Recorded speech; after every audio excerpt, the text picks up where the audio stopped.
It started when I was a little kid.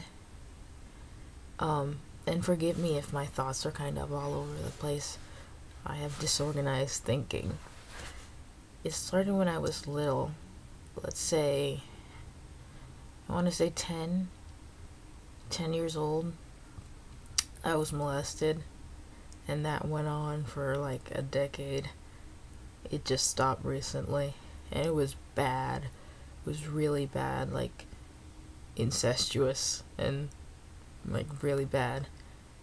And I had nobody to turn to. And I remember my mother, she told me if anything bad should happen, I can always talk to her.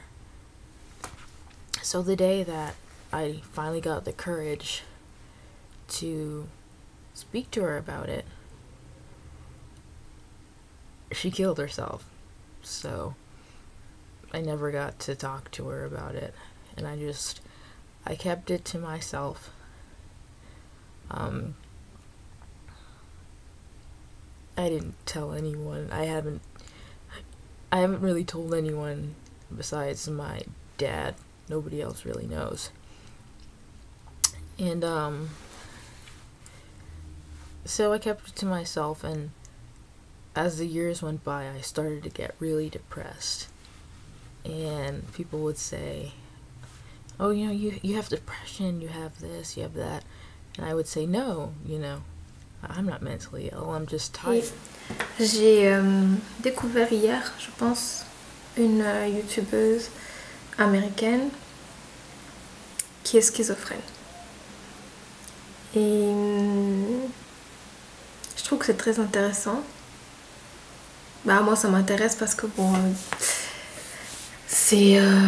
voilà, ça concerne aussi des choses que j'ai étudiées, mais si je les ai étudiées, c'est qu'elles m'intéressent. J'aime entendre différentes manières de voir, donc des points de vue, des opinions, mais j'aime aussi voir différentes manières d'être en fait. Et cette personne est vraiment très très touchante. Donc après, elle explique qu'elle a passé 1 an à être dépressive comme ça, avant que son père ne la pousse à aller voir un thérapeute, un médecin. Et au début, elle voulait pas trop y aller, puis après, elle a fini par y aller parce que bon, c'était son papa, et puis elle avait que 15 ans. Et donc, quand elle a été chez le médecin, il lui a posé des questions telles que: est-ce que tu penses à te faire du mal? Alors, elle a dit oui. Et donc là, ensuite, ils l'ont emmenée à l'hôpital.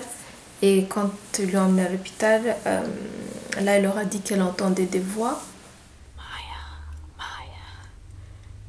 And I would turn and be like, "Who's there?" But nobody would be there, and that just freaked me out. And then eventually it became, "Hello, hello." And, I started talking back to them, and we met, and now there are like 7 of them living up here. Ensuite, elle explique que ces voix lui... Bon, déjà, elle explique que donc elle entend des voix, elle dit très vite, mais elle dit: je parle aux aliens. Et puis donc elle explique que ces voix lui disent des choses du style tu es mauvaise. Il y a d'autres vidéos où elle dit que ces voix lui disent qu'elle est moche, qu'elle ressemble à rien, qu'elle devrait disparaître, enfin bon, des choses comme ça. Alors moi en fait, ma pensée dans tout ça, bah, premièrement, ça me touche énormément son témoignage. Et puis je me dis, mais au final, qu'est-ce qu'on en sait Qu'est-ce qu'on en sait qu'elle ne parle pas aux aliens, franchement? Si ça se trouve, je sais pas, en tout cas moi je me pose la question, je me dis, peut-être que c'est une personne qui a un don, mais qu'on ne peut pas comprendre.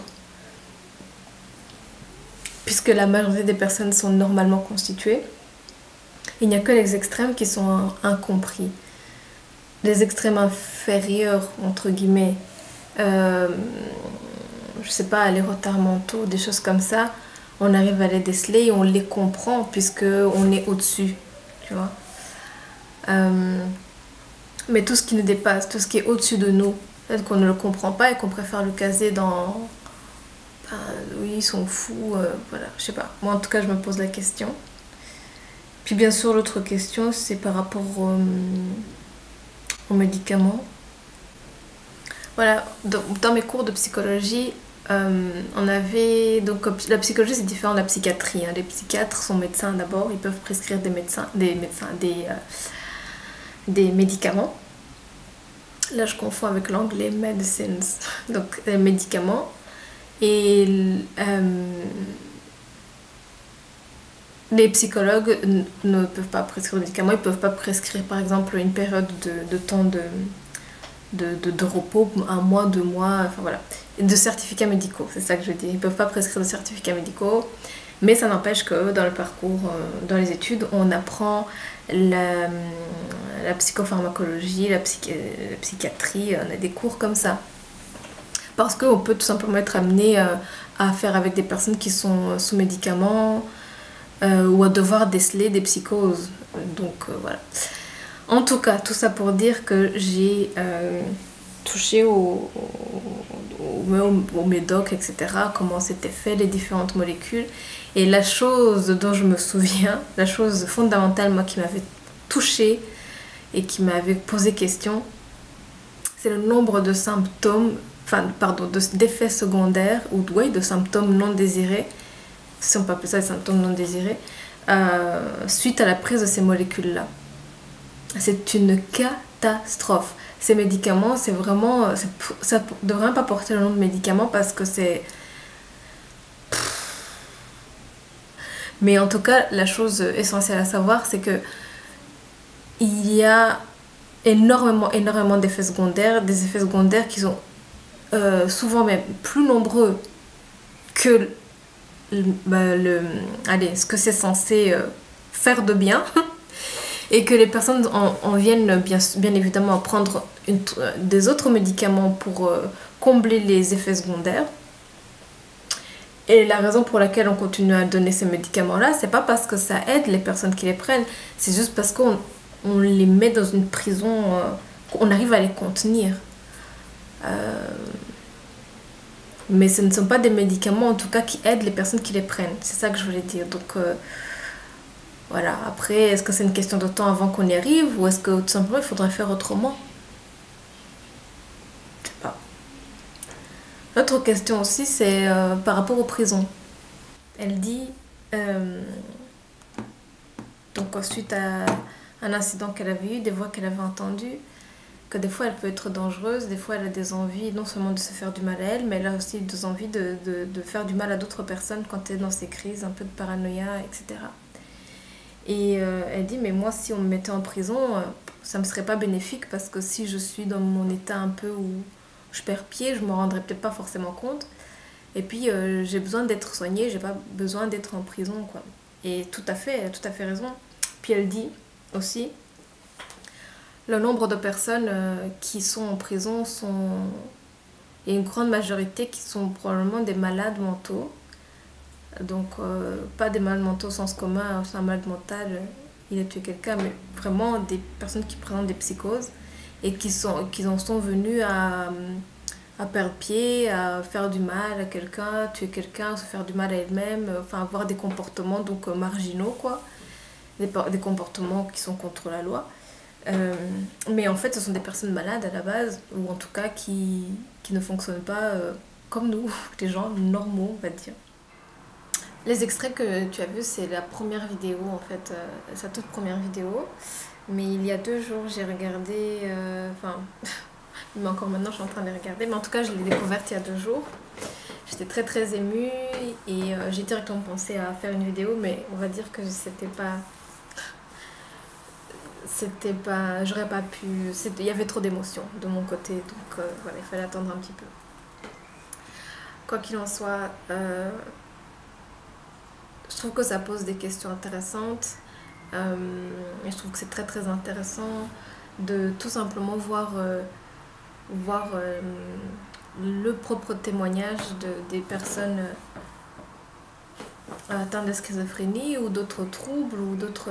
Enfin en tout cas voilà, moi je suis très très contente que YouTube existe parce que du coup c'est c'est génial, c'est vraiment quelque chose de génial de pouvoir voir, de pouvoir entendre la personne qui est concernée, non pas un professeur ou un chercheur qui parle de ça. Et Anna, si jamais tu regardes ma vidéo, qu'en penses-tu? Est-ce que tu penses que les vidéos YouTube pourraient entrer dans l'auditoire et que les étudiants en psychiatrie ou en psychologie écoutent ces témoignages-là? Moi, je trouve que c'est vraiment... Parce que du coup, après cette vidéo-ci, j'ai eu... Comme j'ai regardé... Enfin, après sa chaîne, parce qu'après j'ai regardé toutes ces vidéos, mais du coup, j'ai eu plein de suggestions d'autres personnes, d'autres chaînes qui sont schizophrènes ou bipolaires. C'est beaucoup de schizophrènes qui font des vidéos et c'est vraiment génial. Dans le monde francophone, à mon avis, ça doit être très très rare. En tout cas, j'ai eu des suggestions du coup en anglais parce que la vidéo, elle est en anglais. Excuse-moi je suis un peu lente et tout, mais en fait, il y a beaucoup d'émotions chez moi. Hein. Donc, en tout cas, donc, ça pose beaucoup de choses intéressantes. Rien que le fait d'avoir le témoignage directement de ces personnes-là, je trouve que c'est très intéressant, même au niveau, si on est étudiant, au niveau de la recherche, etc. Je trouve ça vraiment très très intéressant. Il y a des moments où on la voit, il y a des vidéos où on voit à la fin qu'elle est en train d'entendre quelqu'un qui lui parle, même si elle essaie de se contenir, mais par moments ça se voit. Et puis aussi, surtout, moi ce qui m'a touchée, c'est le regard qu'elle a sur elle-même. Elle a un tel recul. Parce qu'on aurait tendance à penser que ce sont des personnes complètement perdues en fait dans leur monde.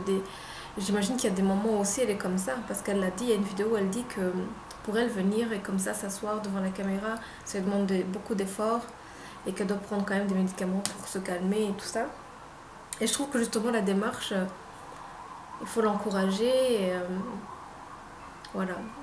Donc si ça te touche, si tu trouves aussi que c'est très intéressant, ben, n'hésite pas. Je vais mettre le nom de sa chaîne dans la description de la vidéo. N'hésite pas à y aller. Peut-être que tu n'auras pas la patience ou peut-être que tu ne connais pas l'anglais tout simplement et que tu n'écouteras pas toutes ces vidéos. Mais je sais pas, laisse un commentaire en lui disant que c'est intéressant, qu'elle continue. Ou voilà, je sais pas. Moi je trouve ça vraiment intéressant ce qu'elle est en train de faire. Je trouve qu'elle est très courageuse. Voilà, je sais pas qu'est-ce que je peux dire encore. Ça pose la question des prisons. Est-ce que vraiment, pour ma part, ce que je pense, c'est que la prison, pour moi, je considère comme un échec de la société. Je ne dis pas que tout le monde doit être dehors et laisser tout le monde, tous les gens qui sont sociopathes, qui sont machin. Mais en fait, c'est le symptôme de l'échec de la société pour moi. Parce que ça ne règle pas. Enfermer quelqu'un, ça ne règle pas son problème, mais c'est pour nous protéger nous, et ça je le conçois tout à fait. Quand je dis nous, c'est-à-dire tous les autres qui peuvent être, qui sont là dehors et qui peuvent être sur le chemin de cette personne qui, je sais pas, qui est malade, qui... Voilà. En tout cas, si tu es schizophrène et que ma vidéo est tombée devant toi, ou si vous avez dans votre entourage peut-être des personnes qui sont schizophrènes ou qui souffrent d'autres états, ou... Enfin, voilà, en tout cas, quoi qu'il en soit, ce serait bien d'avoir des personnes qui vivent différentes choses, qui sortent du commun, d'avoir leur témoignage pour s'élever de plus en plus, en fait. Au lieu d'essayer de les comprendre, nous, et d'interpréter, ou... de lire dans des bouquins des choses qu'un professeur a dit sur ce que lui a compris. Directement voir les témoignages des personnes. Je pense que ce serait génial aussi en français. Mais je n'en doute pas que ça va arriver et en tout cas je l'encourage. So that is the end of the video. See you later. Well, I won't see you later because that would be kind of weird. See you. No, you'll see me later.